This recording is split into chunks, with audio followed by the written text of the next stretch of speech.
The kingdom of code. Once upon a time, in the vast kingdom of code, lived a diverse group of languages, each with its own powers and personality. King Assembly, the oldest and wisest of them all, spoke in a language few understood. He ruled in silence, closest to the metal dragons, the machines whispering directly to their hearts. Though powerful, he was slow and hard to understand, so the younger languages often avoided him unless truly necessary. One day, Sir C, his noble heir, rose to fame. Fast, sharp, and fearless, Sir C fought for performance and control. Builders of systems and warriors of operating systems respected him deeply. But he was strict.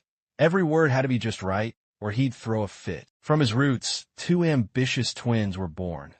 Lady C++, elegant and complex, wielding the powers of objects and structure, and Sir C Sharp, polished and modern, favored by the empire of Windows. They both had charm, though Lady C++ often found herself in the battlefield of bugs and memory. Then came young Java, the dreamer. Write once, run anywhere, he'd shout from mountaintops. With his mighty JVM, Java Virtual Machine, Steed, he crossed platforms with ease, bringing code unity to many kingdoms. Schools adored him, and enterprises embraced his loyalty. But not all languages were warriors. Python, the friendly and wise wizard, focused on clarity and simplicity. Young and old flocked to his teachings, from machine whisperers, AI developers, to data alchemists. He said, code should be read like poetry, and many agreed. Beside him was JavaScript, the energetic jester of the web court. Wild and unpredictable in youth,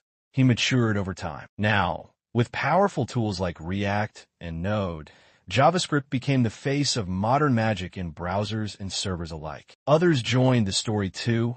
Ruby, the charming poet who made websites with elegance.